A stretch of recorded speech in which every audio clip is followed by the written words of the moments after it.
Hello, and welcome to the Distributed SQL Virtual Conference. In this session, we will explore Envoy Service Mesh and how it intersects with the database world. Introduction, this is Prasad Radhakrishnan, VP of Data Engineering at Yugabyte. And with me, I have Christoph. Hello, my name is Christoph Pakulski, and I'm software engineer at Tetrate and recently been contributing to Envoy in Postgres area. So before we get on to Envoy, let's look at the direct and indirect dependencies of an application. Correct. So let's see that you try to develop an application, and the application wants to. It's not really contained application, though it means it needs to fetch some data, either to read or write or store somewhere outside of that application. So in order to make this fully resilient, someone when your users and clients will be happy, you really would have to implement several, I would say, availability methods. So one would be to find where your server is, and I call it a service discovery. You really just want to start, and it automatically finds one endpoint, more endpoints, so you can do so you can have more than one server. And on top of this, once you can find the server, you really want to talk it and detect that things are going wrong. So you have to detect that there is a timeout. You have to also detect that your server went away. It's not available anymore. Either the server could be down, or maybe the routing changed and the routers cannot deliver the packets. What also can happen is that the server could be overloaded at some point. You send your application or the other application talking to the same server, they can easily overload the server and server will start returning an error. So you somehow would like to cut or maybe even limit the number of requests you send to that server. You would like to also know whether that server is replying with what you want to reply. So you send a request and it returns, success, saying that it could read the data you wanted or the wrote data you wanted to write. Also, you would like to balance. So you would like to have more servers. Maybe you want to use the load balancing when the server goes away, or maybe you want to send one request there, the second request to the other instance of your server. And you would really have to implement all those things in your application, which is very complicated. On top of this, if you distribute SDKs, so one, for example, for Golang, for Python, Java, C++, you name it, you would have to implement all those things in every single SDK. And takes a lot of time, a lot of QA resources, debugging, etc. So Envoy basically takes care of all of those problems.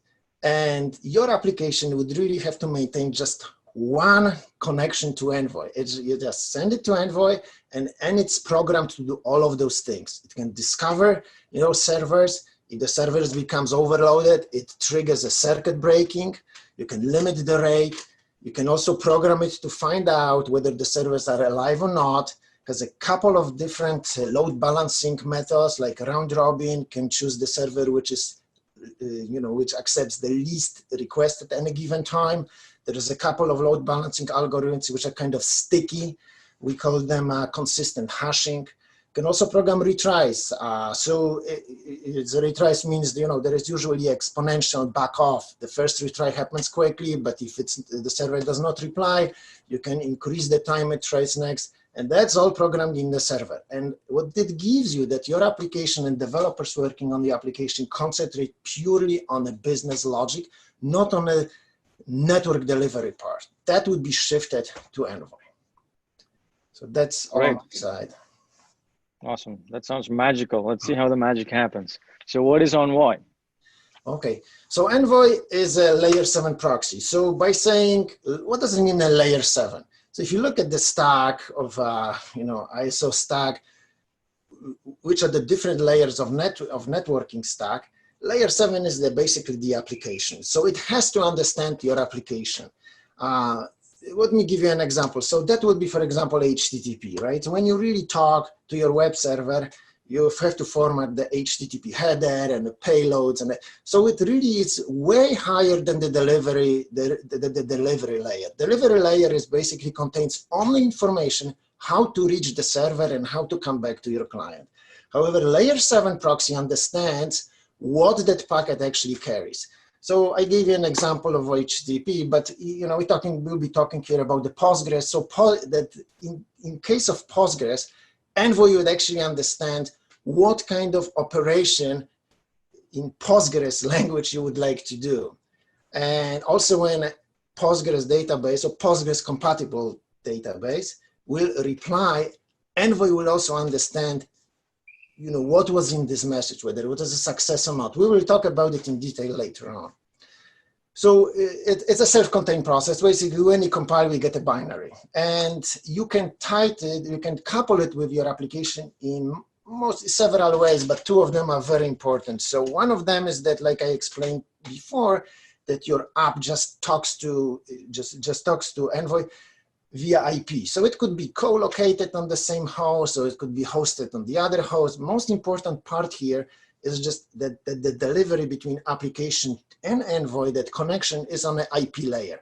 And so it relies on IP routing tables. And when application sends it to Envoy, it just gets the IP address and it goes. The second, I would say, positioning of Envoy in relation to your application is so-called sidecar. And that creates a way, tightly coupled pair. And Envoy kind of like intercepts all the traffic which goes to your application before it even reaches the application. And we do it depending on the operating system, but Linux, we use mostly IP tables. So IP tables, somehow the routing stack thinks that it delivers to the application, but Envoy kind of like steals it in the fly before it reaches the application. In that case, your app is really talking to outside world, to Envoy. It doesn't really know about that. Okay. It also contains the filter mechanism. So what does it mean is the filter? Filter is once you receive it, is something which provides an extra processing on top of delivery. So in some sense, Envoy, you can say, is just a router.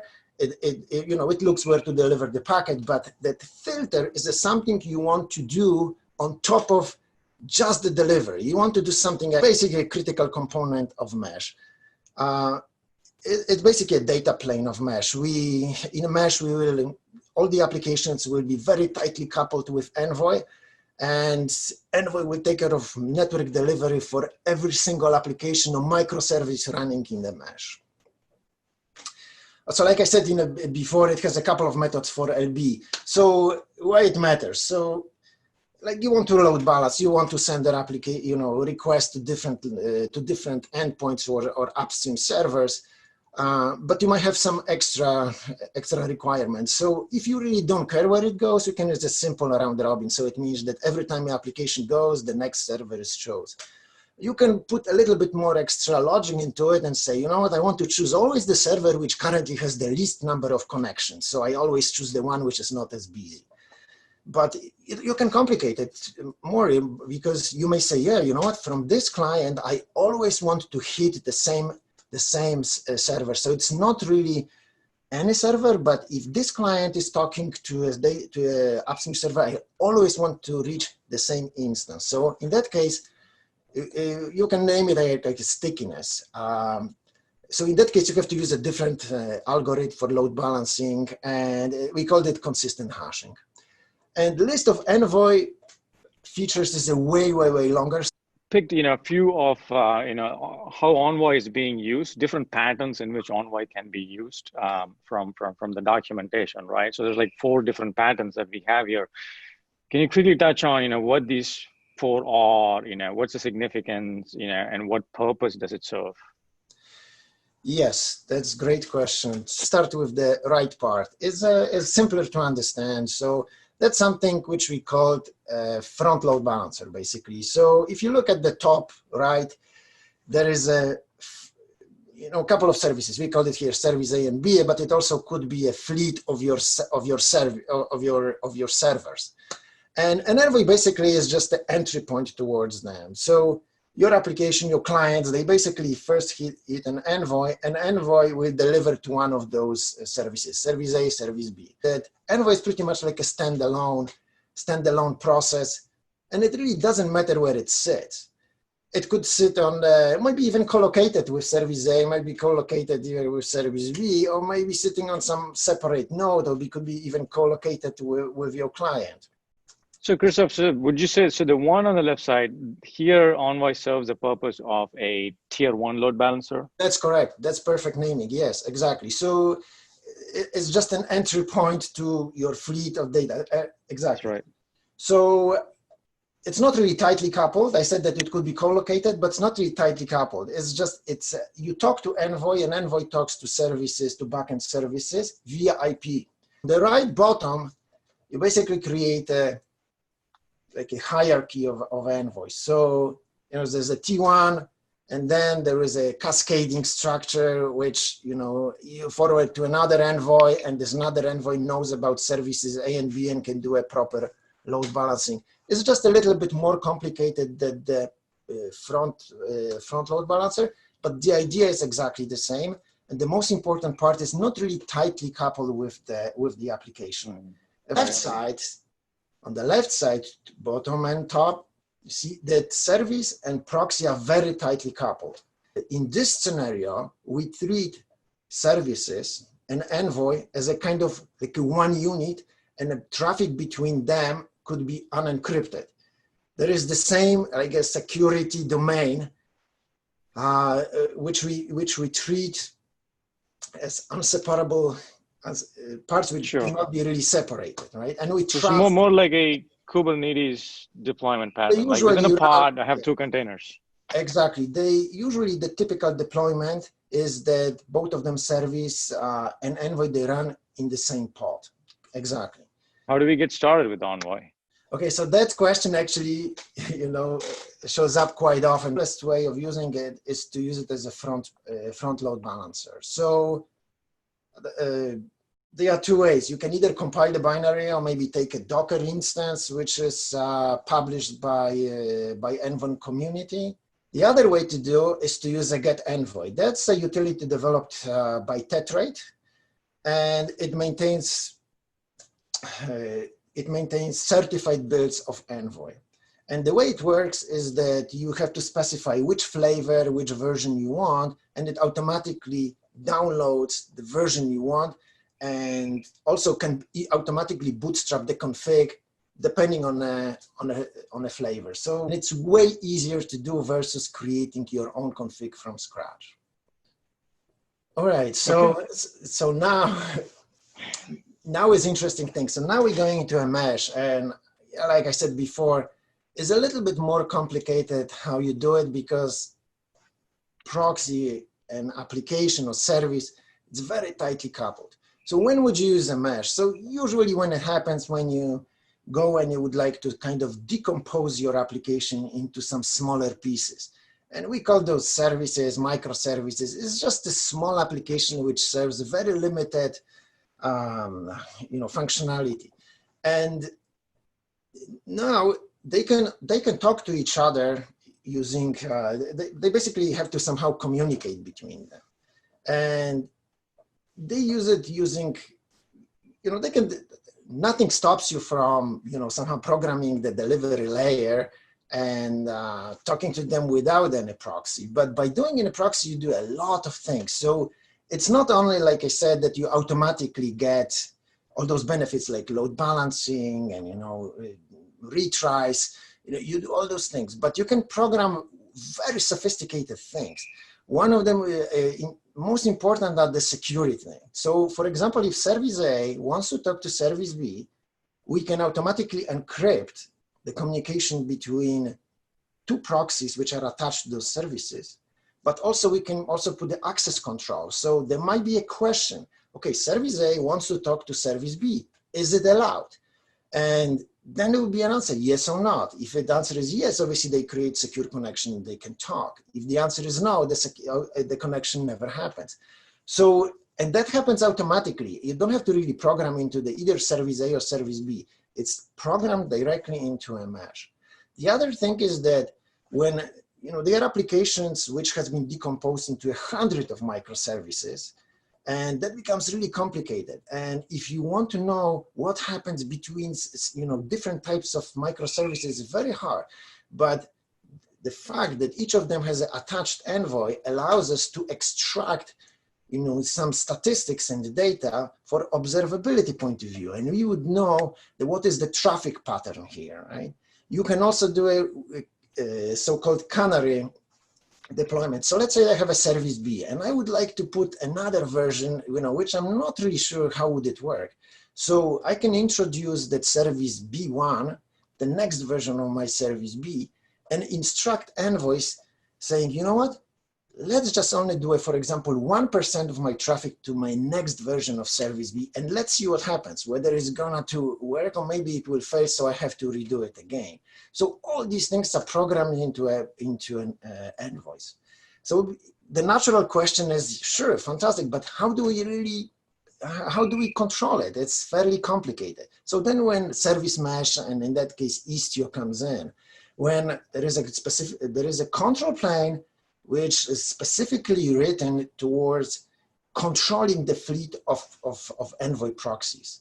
And it's not only, it can distribute the routing tables, like I said, the percentage of the traffic which should go to the next versions.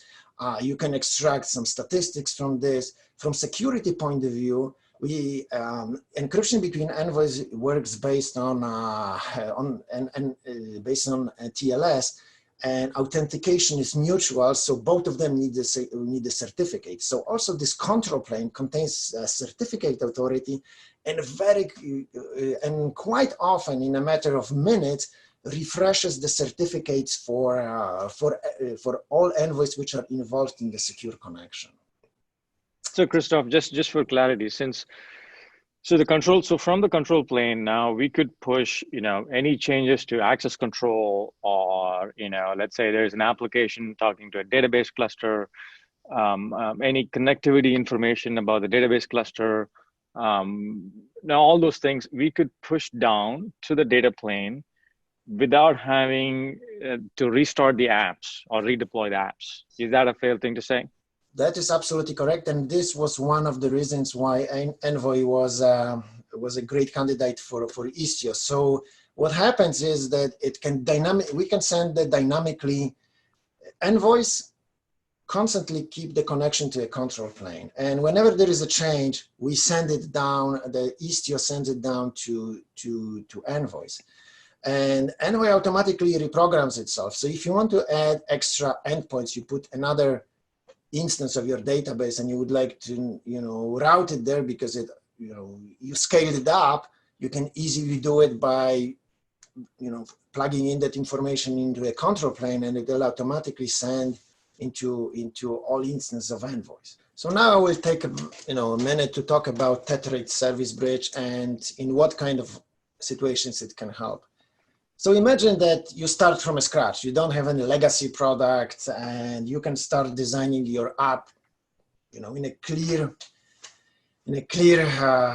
paper. So you would like to decompose it into a nice microservices and place them into a service mesh, and everything is good.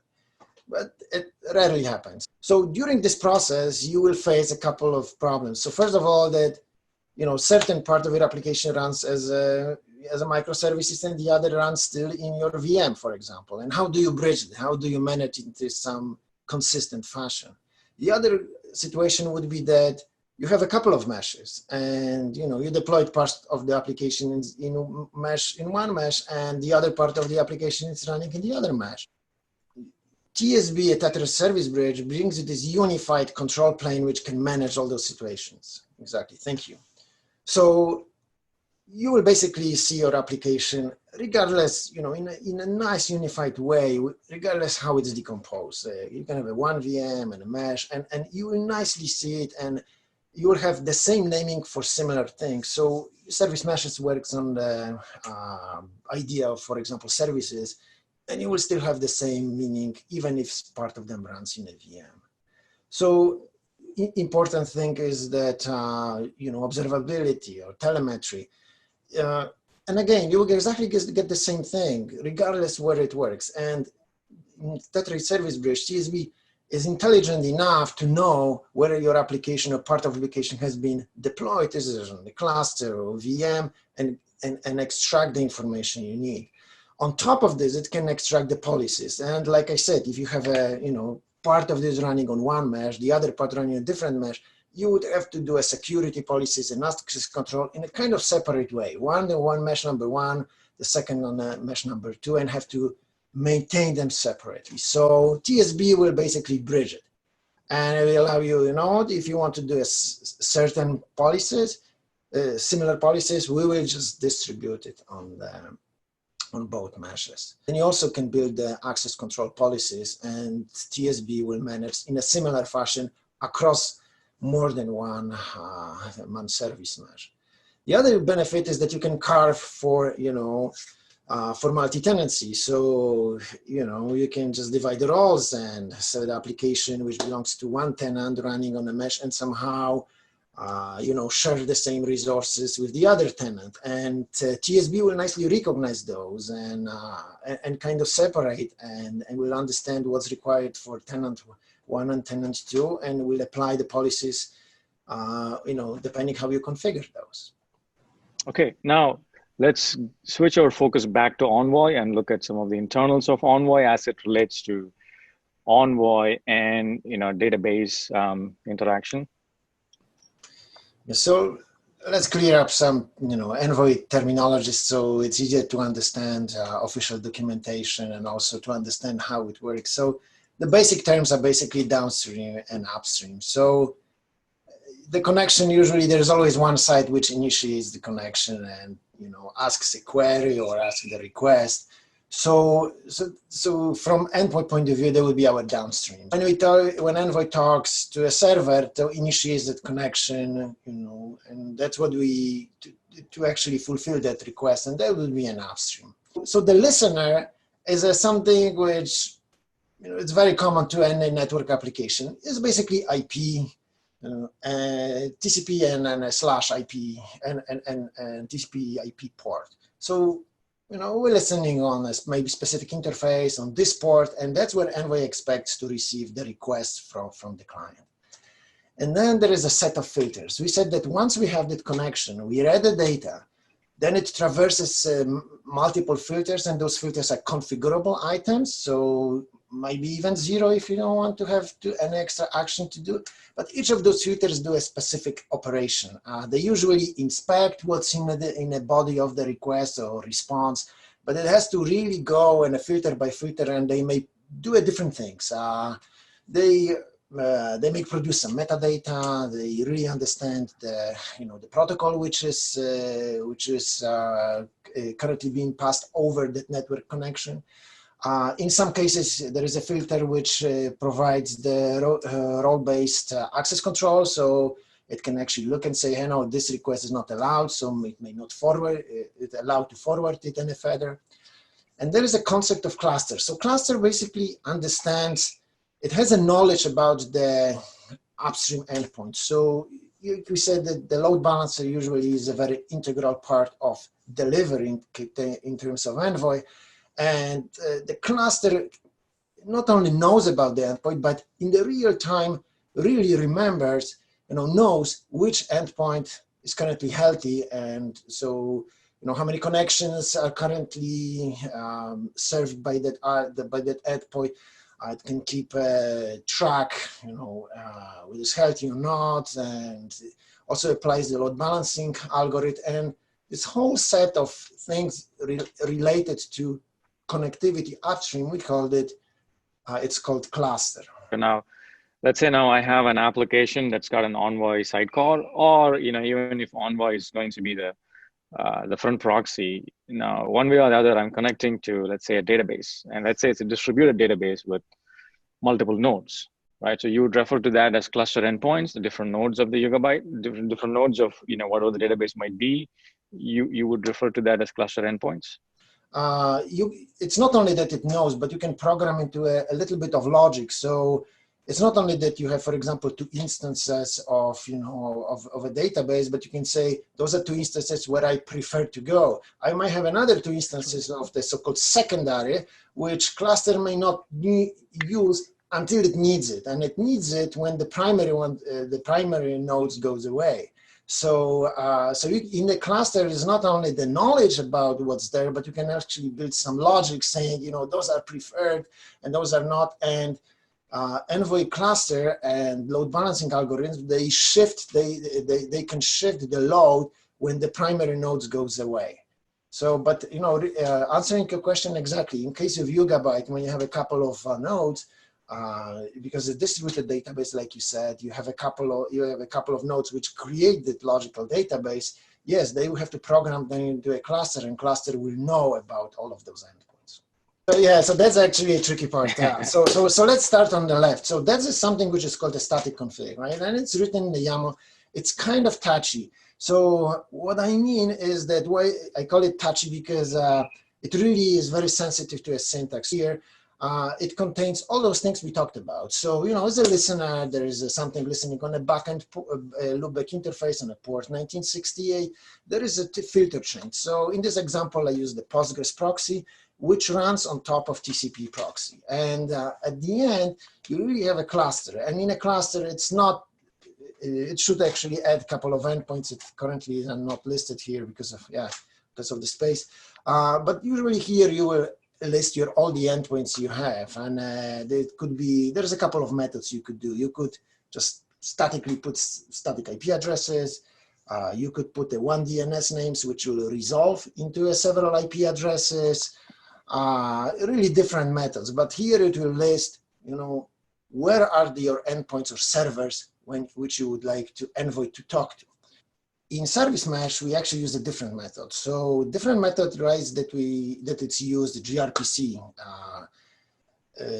to communicate from control plane to Envoy and push the initial config, and then incremental config updates. When anything changes in a control plane, it will be pushed towards the Envoy, and Envoy will take it in an incremental way. So both accomplish the same. The one is static, you configure Envoy. The other one is Istio from the control plane, you're pushing the config down to wherever your sidecar proxies are running. That is correct. All right, so we touched a little bit on what the filter is. So imagine that Envoy accepted just the connection, and you would like to do something extra on this. The good example is looking into the body of the message. And that's what the filter is. Basically, is that extra operation which is on top of just the delivery. And as you see here is several examples of network filters. And you can, for example, see echo. Echo is good because you send a message, filter captures it, and replies with exactly the same body which was sent. There is a Kafka broker which understands Kafka protocol. There's MySQL proxy, which understands MySQL, or Postgres proxy, which understands Postgres language. And there is a very set rich of filters which are geared specifically towards the HTTP traffic, right? And here is an example. The list is way longer. We just show here just a fraction of this. And the full list is in official Envoy documentation. So here I would like to talk a little bit about this PostgreSQL network filter and what does it really mean. So like we said that Envoy initially accepts the connection from the client to, and the connection which eventually will go into the Postgres Postgres compatible database. And once we have that connection, there's usually a body traveling with this. It could be, because this is an example of a database, it might be a query, it might be a result of the query, it might be an error. So it's just a sequence of bytes. The important thing is that at that point, Envoy have to have access to a clear text body. It cannot be really encrypted, right? Otherwise, Envoy wouldn't really understand it. And it really has a knowledge of Postgres messages. So Postgres messages are very well defined. There is a documentation, official documentation. So first byte is usually a type of the message, then there's 4 bytes of length, and then depending on the type, there is a different syntax of each message. And Postgres network filter really understands those messages. So for example, if application wants to do some select, just execute the select, Envoy will know about that, and I will you know, we'll demarshal it, we'll understand, say, hey, you know what, here, I see the request for select from a specific table. And when the replies comes, it will see whether it was successful. So yes, we did it. I know here is a reply and it was success. Or if not, there was an error, it will know, you know what, there's the previous, the previous request which went resulted in error. And it's the same for all different Postgres transactions. So we'll do insert, update, and Envoy is able to decouple that. And what do we do with this? Right now, you can do two operations. One is that producing statistics. So when you see that as the transactions goes back and forth between the client and the server, the statistics are increased. Then, you know, number of messages, front messages, backend messages, number of inserts, number of updates, number of errors, number of commits. And so it really can produce a real runtime statistics depending on what the composition of the traffic between the client and the SQL server. And because the Postgres runs on top of TCP, you have to stack it that it runs on top of, there is a filter, and delivery part would be a TCP proxy. So you stack it that way, and you take care of delivery and also take care of decomposing and producing the stats. The other thing which we can do in this thing is producing a metadata. So metadata is kind of extra information which is attached to this Postgres message. So for example, the good example would be an operation, some kind of SQL statement. Metadata would be if you do a select star from something, metadata would be that this packet contains just a read operation from a specific database from specific table. If it was a write operation, kind of insert, it will tell you that this data, this packet carries write operations towards the specific table and a specific database. And there is a couple of things you can do. Right now, what you can do, you can, for example, program the next filter in line, the access control filter saying, I do not allow any writes into a database. And it will immediately stop and never even reach the database. That's how is one of the examples you can use the metadata. A few minutes now to blend in Yugabyte here and how Yugabyte's PostgreSQL compatible interface, how that's going to now work with Envoy, but we'll also make it a little interesting. So I'll do a quick overview of Yugabyte, and then I'll talk about a couple of deployment options of Yugabyte and how now with Envoy in the mix, what this means, what are some of the challenges today, and how Envoy can look to sort of help in that scenario, right? So quick overview. So Yugabyte, basically a Google spanner-like architecture brought to life in open source. It's a distributed SQL database.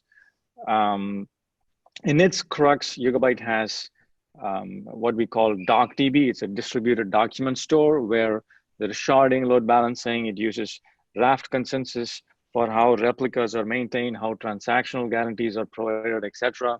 Also has a distributed transaction manager. That's in the foundational layer, which we call it as DocDB. And then we have one SQL compatible interface, which is YSQL, and a NoSQL interface, which is called YCQL. So in one database, you have multiple APIs, and one being Postgres compatible interface. Now, one on the left side, what you see here is your standard Postgres, where you have the query layer on top, and then there is a Postgres storage layer, and it stores data in its local disk. And Postgres, as we all know, is a single node database. Now, in Yugabyte scenario, what we have here is the query layer of Postgres is pretty much available in every data node of Yugabyte. So it is just the query layer, because foundationally, Yugabyte uses its distributed document store for storage. So we are wire compatible with Postgres, so we get all the benefits, which is a case in point in this discussion, is that now Envoy, while the community worked towards getting Envoy to work with Postgres without any additional modification, now it is able to work with Postgres, with Yugabyte as well, which we'll see in a little bit. But to sort of sum it up, each data node of Yugabyte has Postgres query layer, but underneath it stores data in a distributed manner. Now, what you see here is two different deployment options, right? Let's take the one on the left side. Here, this is the default installation topology of Yugabyte where one would install it across failure domains of your choice, like AZ, region, or cloud provider, or in a hybrid cloud topology, etc. So in this scenario, Yugabyte can afford to lose any one failure domain completely, but the database would be still available and data is still kept strongly consistent. What you see on the right side is what we call cross data center asynchronous replication. So this is the scenario where two different Yugabyte clusters are asynchronously replicating data with each other, either unidirectionally or bidirectionally, doesn't matter, but they're replicating data. It's installed across three, let's say, AZs. Now you do get to set preference, as in, if you say, I have a preferred AZ, AZ1 is my preferred AZ, and AZ3 is my second order preference, then what happens is Yugabyte will push all the tablet leaders over to AZ1. What we want the application to do is, by default, establish connections with the data nodes in AZ1, right? So usually, what we do in the scenario of where we use the Postgres API of Yugabyte is we would configure the load balancer in such a way that first preference would be to the nodes of AZ1. It would send all the requests to nodes of AZ1. And if in case AZ1 is down, then the load balancer would have been configured with AZ2 as the second order preference. But if there are going to be more nodes added to the cluster, let's say I start with a 9-node cluster, 3 each, and then I expand it to a 12-node cluster, 4 each, then it is either semi-automated or manual to be able to go and update the load balancers, right? Now let's look at the other scenario, the other topology, where it's like two different Yugabyte clusters. In here, let's just call it an active DR cluster, right? As in, you want the cluster on the left to be serving all traffic. If should something happen to cluster on the left, then you want the traffic to cut over to the DR cluster. Now, since we would have set up asynchronous replication between these two clusters, data would have been replicating to the DR cluster. So now the apps would connect to DR if the active cluster goes down. Now, as you can imagine, even in this scenario, we'll have to go make some modifications to the load balancer, right? Either to the driver or in the load balancer or DNS. In one of these, 2 or 3 places, you have to make these changes. So now the app is able to connect with the cluster that is alive, right? Now towards, we'll switch over now to a small demo, and then towards the end, let's, sort of bring this back and discuss, what is it that Envoy can do today and what is it can look to do tomorrow or in the future. On the back end, we have 4 different nodes of Yugabyte database running in the cloud. I have a couple of queries which I'm going to execute, and everything will happen through Envoy. And I will demonstrate that Envoy actually understands what happens between the client and those instances running of Yugabyte database running in the cloud. So if you look at that, at the config, I define exactly the same pieces which we described before in this presentation. So I have a listener which I named, gave a name Yugabyte, and it's listening on the loopback interface on port 1968. And then I have a filter chain. So like you said, those components which will process the traffic as it passes back and forth. So obviously I set that Postgres proxy because we are using Yugabyte database using Postgres compatible API. And as a delivery method, we do a TCP proxy.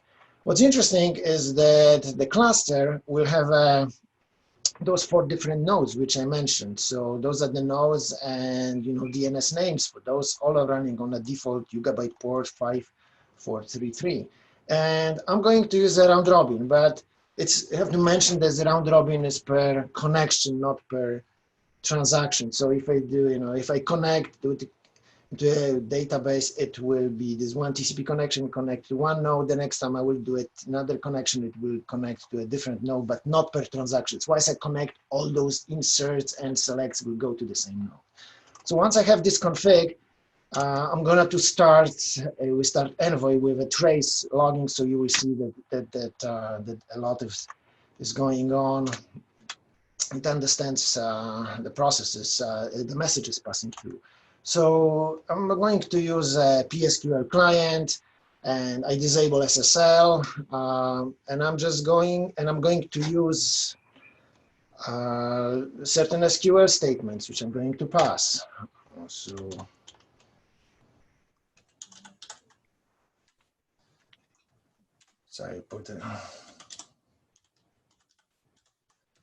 Okay, so now I execute a set, the dropping table, and as we can see on the right part of the screen, I'm going to query using a specific HTTP endpoint for a statistics, and I can filter it out saying I want to only Postgres filter statistics, and you will see that every time I query, there is a different number saying. So for example, at this moment, there were 97 messages passed between back and forth, and from this there was a 67 which are backend messages, and there were 30 front-end messages. From this, this part basically create the tables which we wanted, and I will go back to my PSQL client, and then once I have those tables, I will start feeding extra data. So I'm executing this,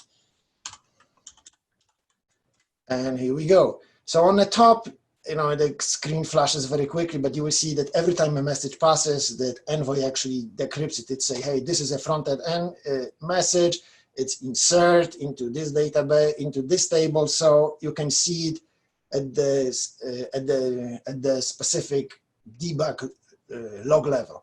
And if I go back and start dynamically asking Envoy what's going on, you will see that right now we have about 2,500 messages. There were 773 inserts. There were no deletes.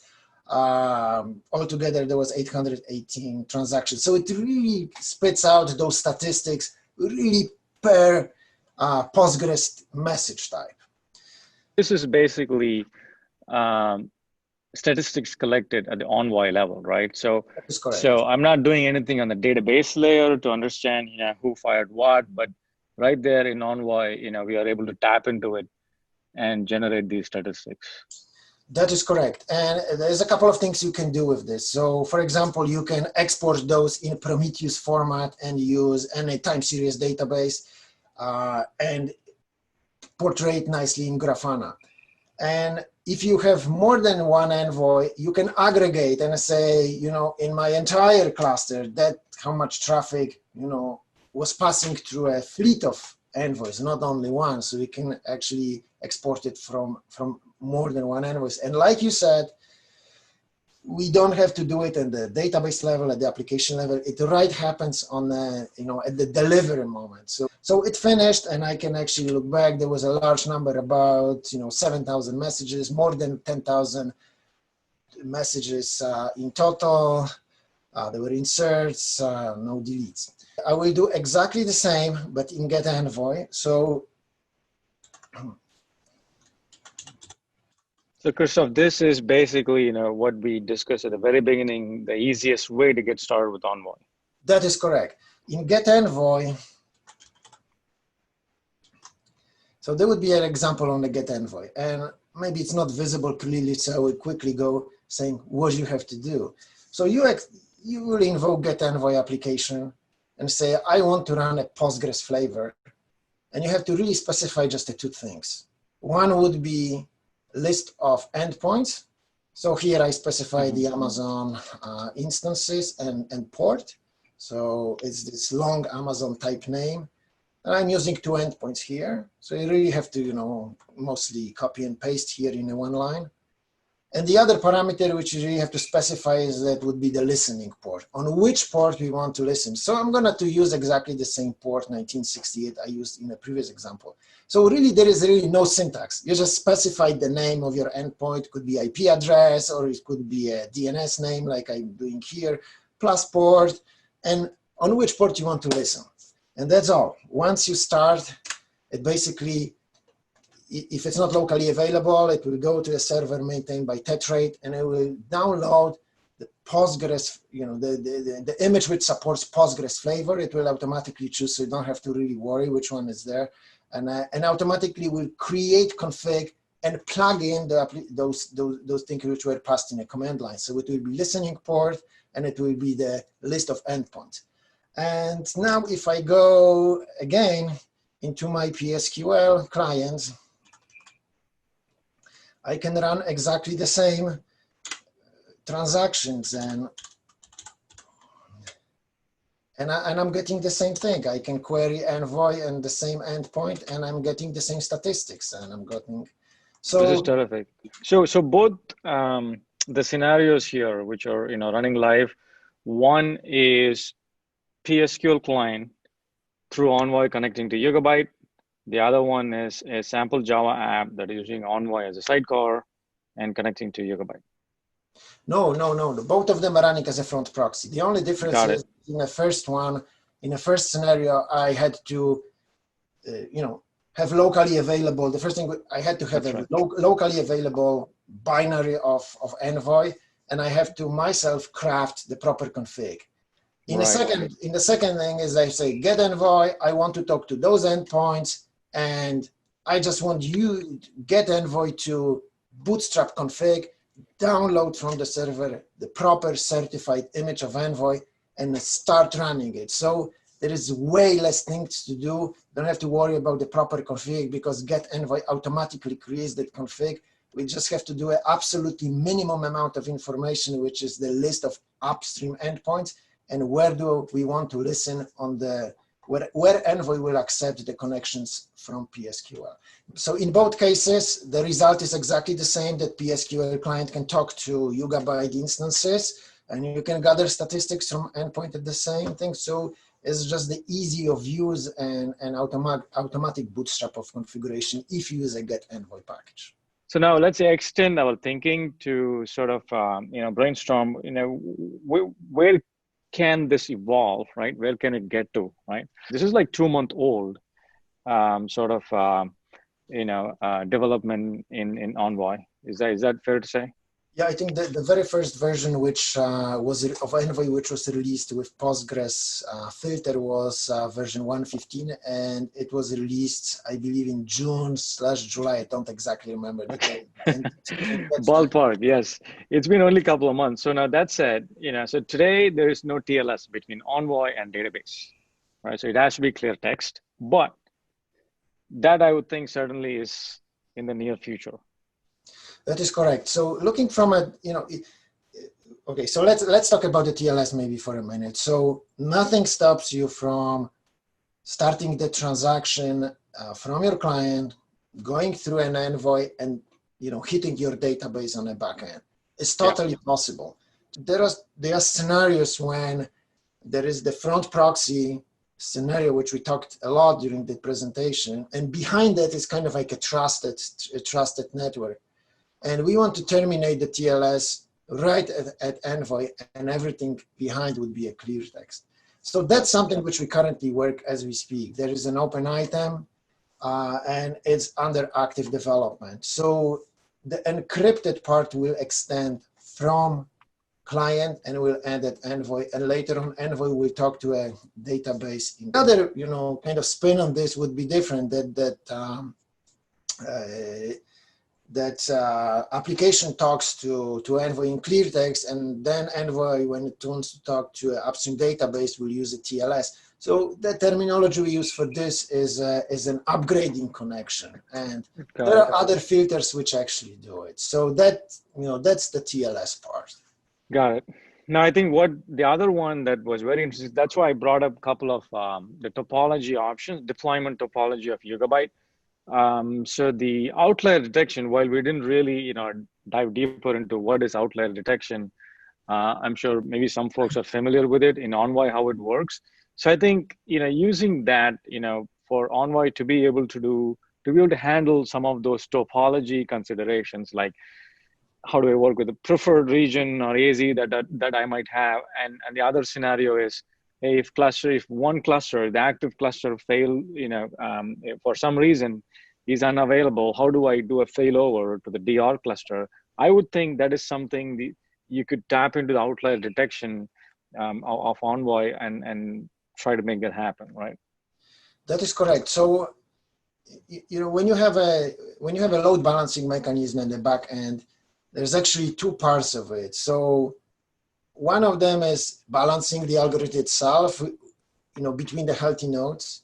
But the other part is that how do you know which nodes are healthy and which are not? So somehow the load balancer has to learn, which nodes are still healthy and which are not. So there are usually two mechanisms for that. So the one is specified here in the below saying active health check. So what it means? It means that Envoy basically periodically sends some request and server response. So in case of HTTP would be that some URL which so Envoy asks, get the response, say, hey, you're healthy, I'm satisfied with you, and its load balancer will treat it as a healthy node. If it fails, it will remove it from the pool of healthy nodes.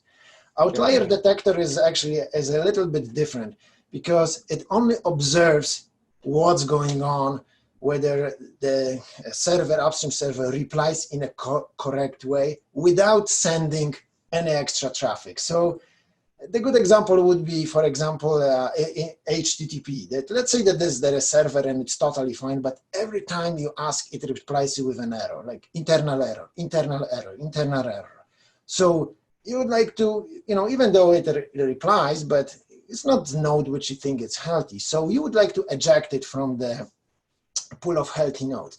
So this mechanism currently exists in Envoy. The problem is that in order to say whether the response is correct or not, there must be, the Envoy has to understand layer 7 body syntax. So in case of our example here in this, in this presentation is Postgres, we have to really understand whether replies coming from the server are legit, whether the syntax is correct, whether it constantly replies with some valid data, not some random data. And so if it happens, you basically would like to catch the situation when server is online, it's there, but everything you send there, it replies with an error or garbage or maybe even empty thing. So there would be an outlier detector. I said the mechanisms is there, it's just had to be fed from a module which understands the syntax of messages. Larger sort of purpose of Envoy and Mesh is to, in some sense, simplify how application is written, right? You want to keep the focus more on the business logic and remove everything out of the concerns of application and application developers. So the CQRS design pattern, basically in its crux is about, can I send the read queries to one instance of the database, but the write queries to a different instance of the database? So it's kind of, some folks have tried to implement it in different ways, but Yugabyte does support the asynchronous replication between clusters. So now if Envoy could sort of, intercept the query and, okay, this is a read query, I'm going to send it to cluster A. This is a write query, I'm going to send it to cluster B, right? If Envoy can play a role here, this now enables a CQRS design pattern. That is correct. So that's something on the, I don't want to say roadmap, but the way to do it is to produce a metadata. So let's say that there is some SQL state, in a message, there is some SQL statement. Mm-hmm. So there needs to be a parser which looks at that and produce kind of extra information describing in a very concise way, what is it? So it will basically, for sake of this, this question would be, this is a write operation for this table or, in this database. And that it travels further up through the chain of filters and into a cluster. And that metadata is attached basically to that piece of data inside of Envoy. And later on, it may be used, when actually the routing happens, when the upstream cluster is chosen. So like we said, there's only one, there is really no question, but there is more you can say, you could try to program it saying, if it metadata attached to that packet or message says is a write operation, choose, node or from this pool or specific node. So there might be somehow described that try to choose those writes or give the preference or maybe always write to this write. So there we might have to write some logic saying, Right. use those nodes for writes. Yeah. Correct. No, I touched on CQRS, but actually there's a ton of things we can do if Envoy could, read a query and determine which cluster, should receive this request. For instance, if there can be certain kind of queries that don't really need consistent view of data, so that can be routed to a different cluster. And if there are certain kind of queries that does require, strongly consistent data, it goes to the main cluster. So there's a ton of design patterns or benefits we could derive out of, routing based on queries. If Envoy could do that, that's great. So in the best interest of time, moving on. So the other one is Postgres or database specific active health checks. Every database, as we can, imagine, has a way of doing health check to understand whether that particular database is up or, how healthy it is, etc. So to be able to implement that. So Envoy, in that layer, then we can determine what needs to be done if the, backend database is unhealthy. That is correct. So that's something we talked about it, a few minutes ago, that you can probably do even now the very basic checks, like, on a TCP level, that someone is listening on a specific port. But to really judge whether your server is up, you really would need to understand what was the reply. So you would really have to understand the syntax of the message returned for your active health check. So it definitely is a fantastic, piece of data to logic to put inside of the filter. So, and then use it in a very specific way. So you can answer the question: is my upstream node healthy, in a very precise way, versus using some very generic mechanism like TCP, for example. Yeah, makes sense. Now, then the last one, I believe that is, going to be something we can do already, based on what you demonstrated, is to sort of, or maybe we can do latency. Can we? Yeah, I see what you're saying. So yeah, you can do it. In some sense, you can do it. So you can periodically, once every few seconds or whatever your resolution is, you can ask Envoy and say, what, give me your current stats, how many inserts, update or deletes were currently passed, and kind of produce a graph. And yeah, you can do it, but the resolution is not really great. But what we're talking here is that we can really measure up to a milliseconds, or maybe even a better resolution. How much does it take for me to do for the Envoy to deliver and get a response for insert or for the update, and then produce the aggregate statistics with this. And there's a ton of things that we can pile up here, and and keep asking for new features to be developed on the Envoy and the mesh side. But this is certainly a very, very interesting space to look out for and see what the next round of enhancements and features that are going to come out. And for the attendees, if you're interested to follow the communities involved here for Yugabyte, obviously you can go to yugabyte.com/Slack. You can join the community Slack channel, and also the GitHub link published here gives you a view into what is being worked on in Yugabyte, the open source database. And if you want to know more about Tetrate, please visit tetrate.io. And for Envoy, there's a Slack channel, and specifically there is an Envoy Postgres channel in the Envoy proxy Slack. So if you want to sort of get updates more so on the Postgres side, please sign up for that. And again, Istio has a community Slack as well, if you want to sort of stay up to date on what's happening with regards to service mesh. So Christoph, this has been fun working with you in the last couple of weeks to put these materials together, and I learned a ton of things from you. So thanks to you, and thanks to the attendees of Distributed SQL Summit. Great, thank you.